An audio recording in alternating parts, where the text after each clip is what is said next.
Le fonds est disponible sur Google Translate. C'est une annonce faite par le Béninois Fabronim Biliyoklounon à travers les réseaux sociaux, l'auteur de plusieurs travaux, notamment le clavier des langues béninoises, informe ainsi de la possibilité de traduire le français en langue fon et le fongbe en français grâce au service de traduction de Google. Depuis cette annonce, de nombreux Béninois essaient de traduire plusieurs expressions et phrases françaises en fongbe, les unes aussi amusantes que les autres. C'est Dieu qui reconnaît une fourmi enceinte. Maou enotum, heavy et dohoe. Laissez la prostitution. Mijo à Galedo.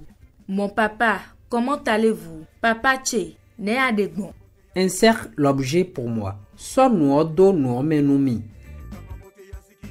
Cette page de fierté fait place à une autre, mais pas gaie. Dans une tribune, un journaliste chroniqueur peint le calvaire des Béninois, clients des institutions financières opérant sur leur territoire. C'est un vrai manque de respect, disons même de l'insulte pour ceux par qui elles existent pourtant.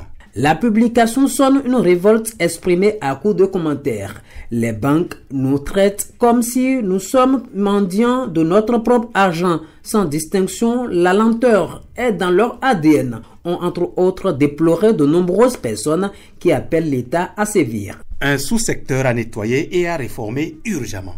Des services inappropriés, parfois non demandés, sont accordés aux clients des banques sans leur consentement. C'est seulement après prélèvement à la base que ces derniers s'en rendent compte. De nombreuses plaintes de cette nature ont émergé suite à la publication. Enfin, un terme employé au sein des couples crée une polémique. Une féministe soutient que désigner son conjoint par le mot papa ou père est inapproprié. Ceux qui ne partagent pas son avis sont formels. Appeler sa conjointe maman ou son conjoint papa n'a rien d'avilissant. Maman, c'est doux, hein? Et c'est affectueux. Après, chaque couple peut se fixer ses codes sans contrainte dans l'harmonie. La féministe revient à la charge dans une autre publication. Elle persiste et signe. À ceux qui crient au scandale, je vous invite à réfléchir. Le mariage ne confère pas le titre de père à un homme vis-à-vis de sa femme. Oui, mais cette perception semble courte. En Afrique, l'appellation en débat responsabilise davantage l'homme en tant que protecteur de sa femme, guide et pourvoyeur, puis favorise le respect mutuel.